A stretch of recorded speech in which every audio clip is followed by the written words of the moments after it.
Happy New Year! As we head into 2026, the long staring contest between buyers and sellers in the GTA is officially over. But what we're seeing now isn't just a market recovery. It's a complete reset.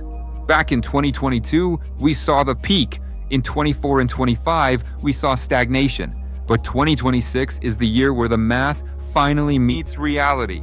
Today, we're breaking down the three massive forces at play: the Mortgage Renewal Wall, the Inventory Flush, and the new government rules that will define your net worth this year.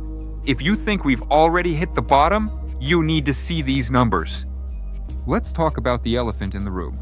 According to BMO and CMHC, over 1 million Canadian mortgages are up for renewal this year. This isn't just a wave, it's a head-on collision. The peak of this renewal wall hits in June 2026. Why does that matter? Because these are the homeowners who locked in those fairy tale rates of 1.5% to 1.9% back at early 2021.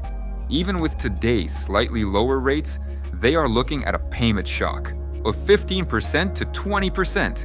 For a family in Vaughan with an $800,000 mortgage, that's an extra $1,000 a month just for the right to stay in their home. We're already seeing preemptive listings, people putting their houses up for sale now because they know they will pass the stress test in June. This is the first time in a decade we're seeing forced supply hit the GTA market. In downtown Toronto and the Vaughan, Richmond Hill area, inventory is at a 20-year high. Investors are bleeding cash on rent and are exiting their assets en masse. Units that were once $700,000 are now struggling to stay above $550,000. The freehold deficit. Meanwhile, detached homes in established pockets are holding firm. Why? Because families who've been waiting for 3 years finally have access to the new $1.5 million insured mortgage limit. For the first time, you can buy a home for $1.4 million with less than 20% down.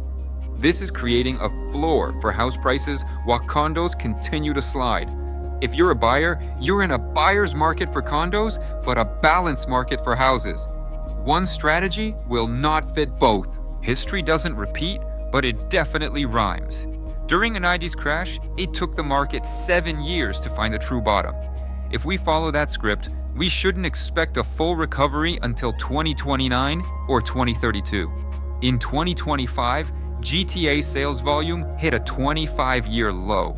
In 2026, the transactions are coming back, but prices will be sticky.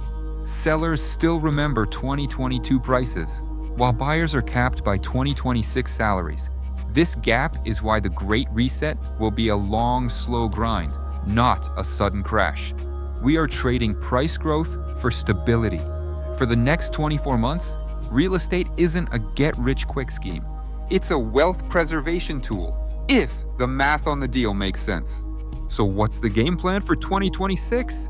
For sellers, if your mortgage renews in June and your budget is tight, don't wait for the spring rush. Get ahead of the curve while inventory is still relatively low. For buyers, look for the gap between condos and houses. It's never been this wide. If you can make the jump from a condo to a townhouse or semi right now, you win in the long run.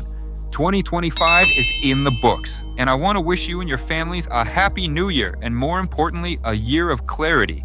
I hope 2026 is the year you stop playing by the old rules and start making the math work for your future.